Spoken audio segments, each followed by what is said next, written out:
Hey, it's Ruby. Welcome to episode 2 of Clear the Cart. I am so excited for Clear the Cart because if you missed episode 1, I will link it down below. But when we were choosing all the books, the 40 books that were going to go on the cart, a lot of you were saying that some of your favorite books ever were making it on the cart. And that just makes me excited because they're potential amazing reads. So check that video out and then come back. I think it's like 8 minutes long. It's really short, but we do use the bookshelf ultimatum jar to choose the books at random that are going to be going on here. So let's start episode 2, the first reading vlog for Clear the Cart. I did move the books from the white cart to this one, which in case you missed it, I did do a whole bookshelf makeover. I took every single book down that I owned. I hauled some new ones. I dusted the shelves. I built this shelf from Fly City, which they were kind enough to give us a 10% off link. They have all this furniture. I will link it down below so that you can shop for one if you want one. They have the 3-tier, 4-tier, and 5-tier in different colors. Mine is the 4-tier in black. And I currently have 70 books, but I think I could fit like 75 in here. And I have some thick ones. I have like Malice. I have the Mask of Mirrors. I have just a lot, The Name of the Wind. Big, thick books. So let's go ahead and choose 3 books for today's episode of Clear the Cart. I have my cute little balloon animal jar. I have prompts in here.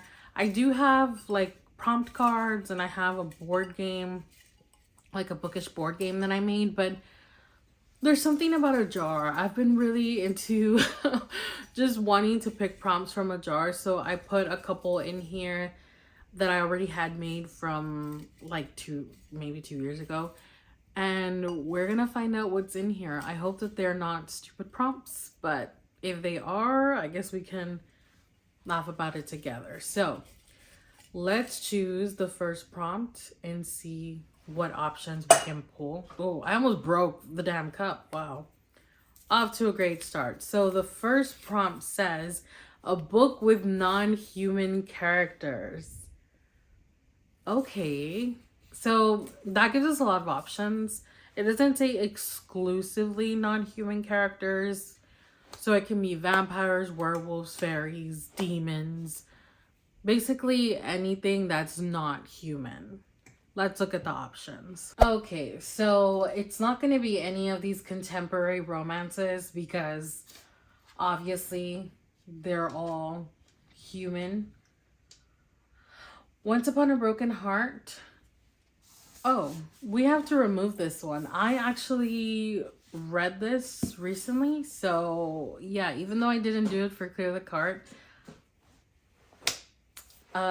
yeah, I had it on hold on Libby and I got it and I read it. Moving on to the second shelf. This is like the ultimate a book with non-human characters. Legends and Lattes by Travis Baldree, because I don't even think there are any human characters in this. So this is an option. Let's see what else. Piranesi, I don't know what that's about. We have a discovery of witches. That could be an option. On the third shelf that you cannot see. No, I think those are all humans. So I think we're just gonna go with this one. Legends and Lattes by Travis Baldree. We follow an orc named Viv as she starts like this coffee shop or something like that. It sounds cute. It is cozy fantasy. The only other cozy fantasy I've read is Emily Wilde's Encyclopedia of Fairies, and I thought it was okay. I didn't love it, so we'll see how this goes because we do have book 2 on the cart. So that's going to be the first book that we read. Let's see, the second one. Let's go with this prompt. This one says a book with a 2-word title. You see it? Okay, so 2 words. No, Juniper Hill. Wild Love, Love Redesigned, Happy Medium. Okay, there's a ton. There's a ton of options. Wow. The Deal. Piranesi, no. Six of Crows, no. Neverwhere, no. Malice, no. So from the bottom, we have the Sword of Kaigan, The Name of the Wind, The Southern Gentleman's Book Club for Slaying Vampires, Assassin's Apprentice by Robin Hobb. That's another option. That is not romance. Okay, I think that's it. So I think it's a bunch of romance, which let's switch over to the romance. So Happy Medium, Love Redesigned, Wild Love, Juniper Hill, or Assassin's Apprentice. I think we're gonna go with Juniper Hill because I have really been wanting to continue on with the series. This is the last book in the series that I own. This is book 2 in the series. So we are gonna pick up Juniper Hill, and hopefully we get another prompt where I can pick up Assassin's Apprentice, because I'm also curious about it. I'm curious about a lot of these books. They've been on my shelves forever, but our second book's gonna be Juniper Hill by Daphne Perry. And I feel like that's insanely different from Legends and Lattes. So let's choose our third and final prompt for this episode of Clear the Cart. It's a really skinny one. This one says, a genre you don't usually read. Damn. Well, I read a lot of genres. My favorite and most preferred genres are fantasy and romance, romantasy. Those are like my top 3.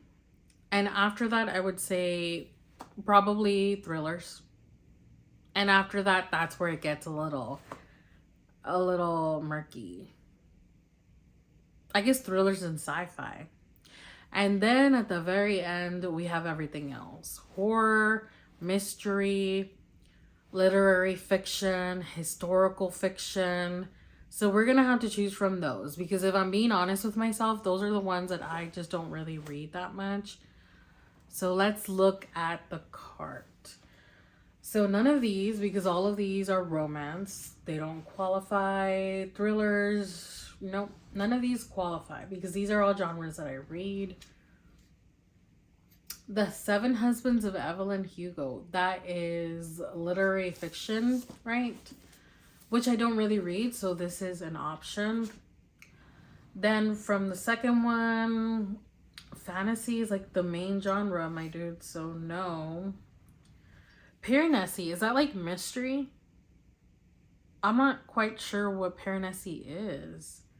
I feel like it's a mystery, so that could also be a contender. And then from the last shelf that you can't see, we have The Sword of Kaigan, The Name of the Wind, The Southern Book Club's Gentleman to Slaying Vampires, which is horror. And again, I don't really read. And then I'm thinking that Piranesi is mystery, because I tried to read Piranesi once upon a time, and I didn't know what the hell was going on. I was like, what's happening? So I'm thinking it might be mystery. So these are our 3 options. We have The Southern Book Club's Guide to Slaying Vampires by Grady Hendrix, which I'm thinking is a horror because Grady Hendrix really writes horror. The Seven Husbands of Evelyn Hugo by Taylor Jenkins Reid, and Piranesi by Susanna Clark. I've also tried to read this. I tried to read it a couple years ago and I was so bored. I know, this is so beloved, but I was bored. However, this is the one that I've owned the longest. So I think we're gonna go with The Seven Husbands of Evelyn Hugo by Taylor Jenkins Reid and hope that I make it through. Because if I DNF it, I'm gonna unhaul it. Kind of like Bookshelf Ultimatum. I'm not super strict with Clear the Cart, but I'm not gonna keep something that I don't love. So we will see how this goes.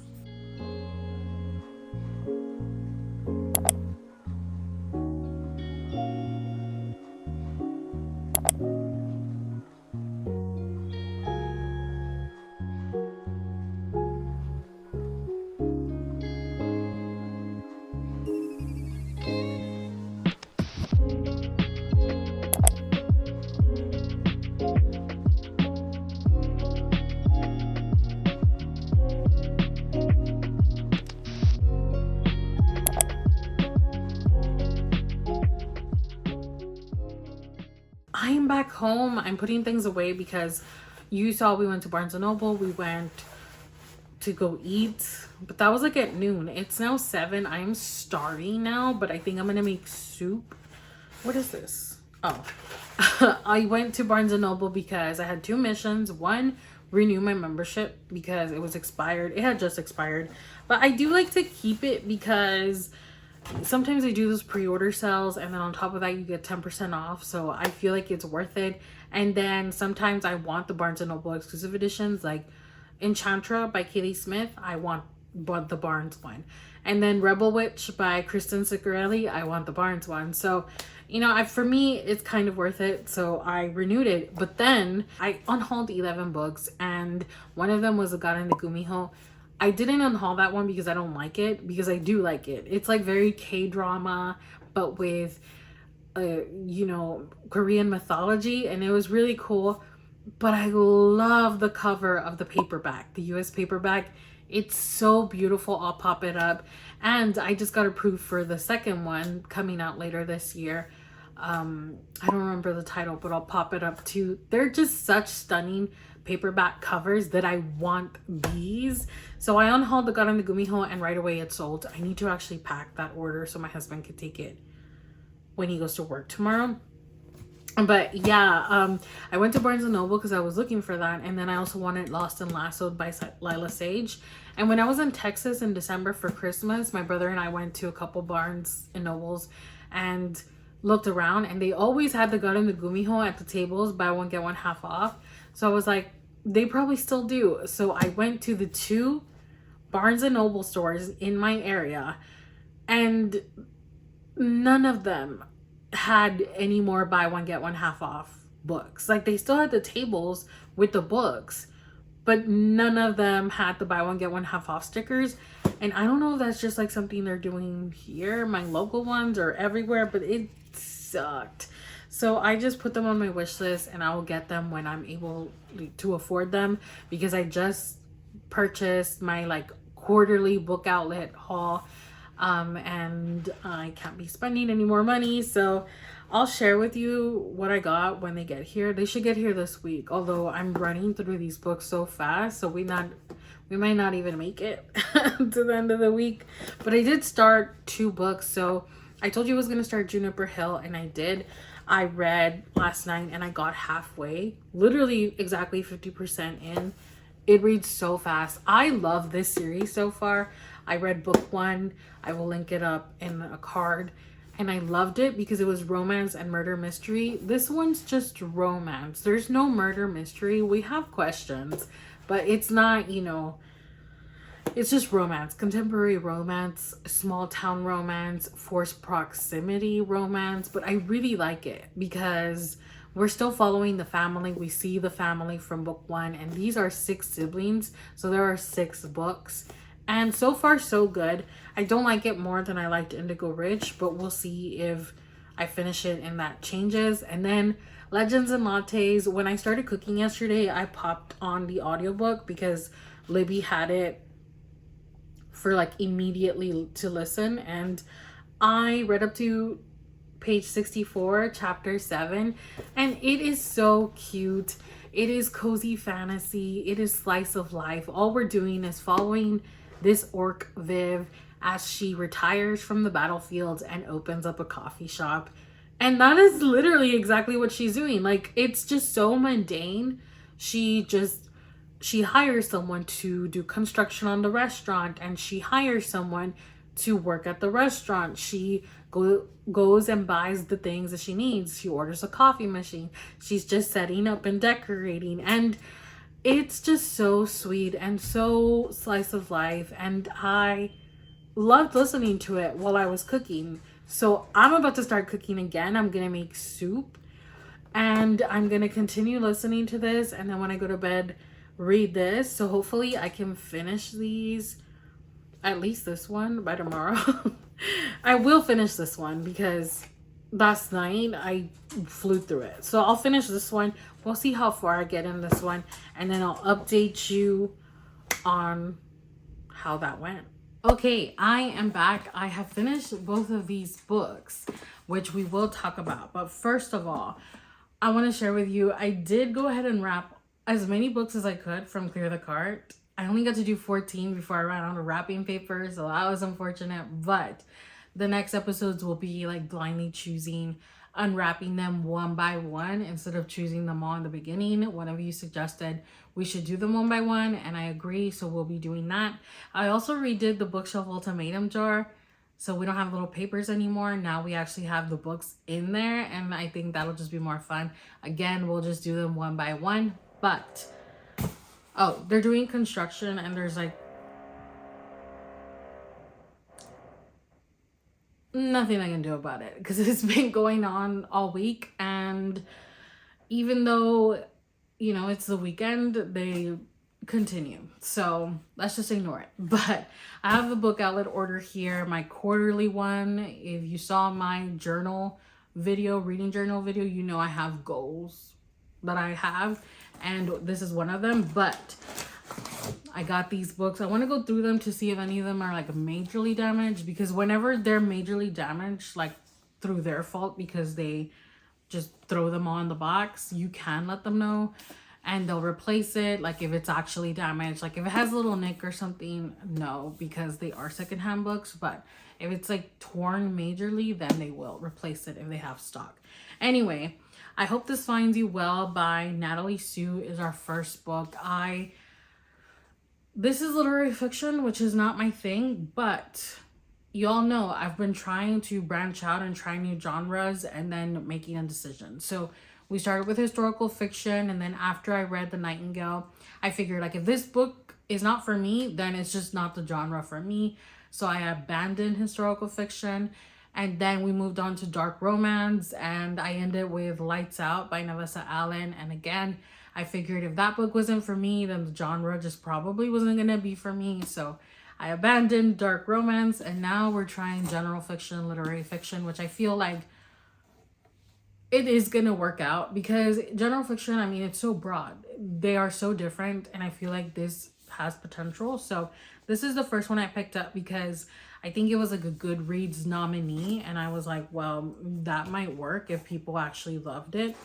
The next one we have is The Flatshare by Beth O'Leary, which I believe is just like a little romance. What if your roommate was your soulmate? I think these two people are living in the same apartment, but they have such different schedules that they never see each other.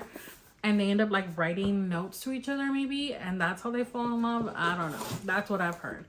Then we got Certain Dark Things by Silvia Moreno Garcia.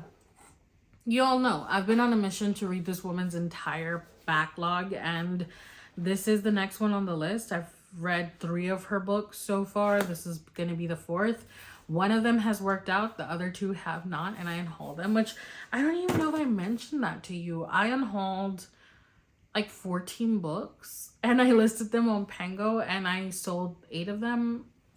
I'll be unhauling books, and I'll be adding them to my Pango because, you know, we're getting through this with Bookshelf Ultimatum, Clear the Cart, and then just me making decisions. Like, I unhauled Ali Hazelwood books. I unhauled Not in Love, Loathe to Love You, which is the novella bind-up, and then Love on the Brain. Because realistically, like, I didn't love Not in Love. I didn't hate any of these books. Like, I just didn't love them either, and I don't see myself rereading them. So I was like, why am I holding on to them? I was holding on to them just because they're Ali Hazelwood, but that is not a good enough reason, so I unhauled them. I'm being ruthless. Next up we have Runaway Love by Melanie Harlow, which is a cute little romance, I'm assuming. Yes, I'm a single dad who needs a nanny for the summer. Single dad nanny trope. Never read either one, I think. And then we have The Wedding People by Alison Esbeck. This, I think, won the Goodreads Award for general fiction. So I picked this up because I did start reading it. I did start reading it on Libby, and let me tell you, it went really well. What did I end up giving this? I think I gave it 4 stars, and I was so surprised that I liked this, but it was definitely different from what I usually read. It was definitely like thought-provoking, and I ended up really liking it, so I'm glad that I have a copy of it. I wish it was paperback, but it's not. Then what is this? All Roads Lead Here by Mariana Zapata. I have had The Wall of Winnipeg and Me recommended to me. I've had Culty recommended to me, and this was the only one that they had on Book Outlet, so I picked it up. I've heard people say they like this. I have no idea what it's about, but I have heard that Mariana is the queen of slow burn romance, which is something that I really don't have much experience with. I feel like most of the romances that I read are not slow burn at all. So I was curious. It was there. I picked it up. We'll see how that goes. If you've read any Mariana Zapata books, which ones have you read and which one was your favorite? And then the last book that we have on here is The Spell Shop by Sarah Beth Durst.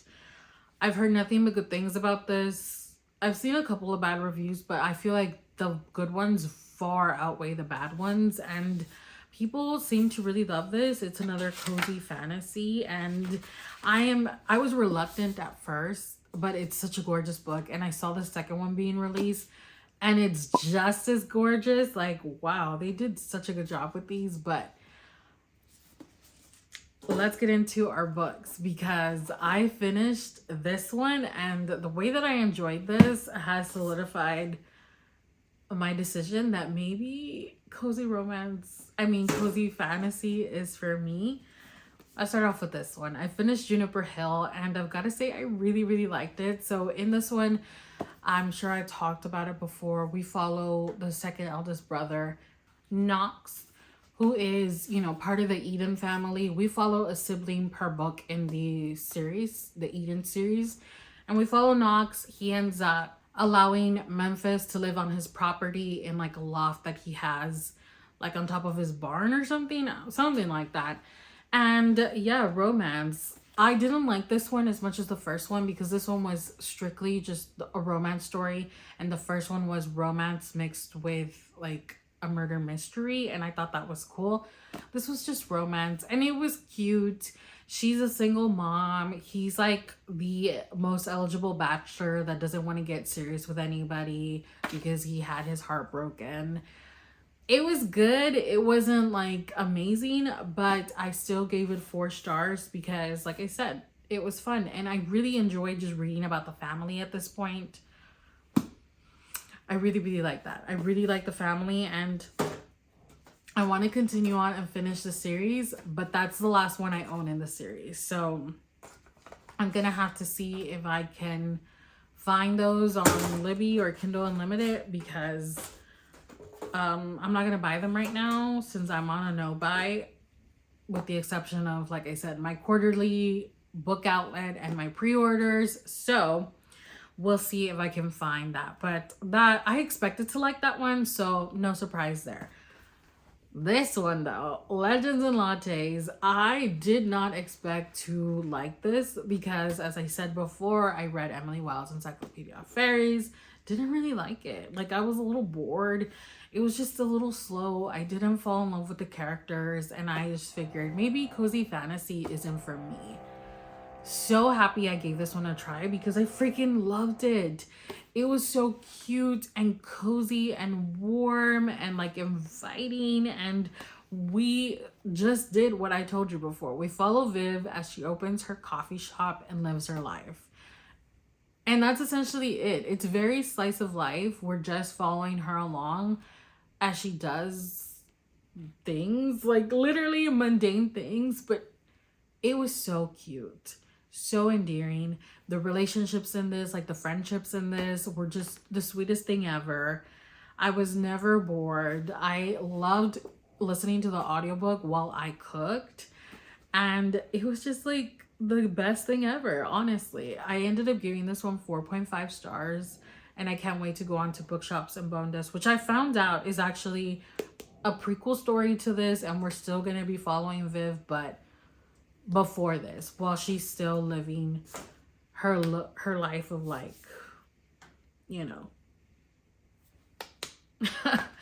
So now we're gonna move on to the Seven Husbands of Evelyn Hugo. I'm gonna try and read it all tonight, so that tomorrow, because tomorrow is Super Bowl Sunday, I don't, take up too much of the day. Although I don't really care about the Super Bowl at this point, but I'm gonna try and read as much of it as I can. Maybe pick up the audio because I'm a little nervous about it, since it's a book that I DNF'd in the past. That I left it to the end because I'm nervous about it. But if I rate it under 3 stars or I DNF it, I'm unhauling it. So let's get it started.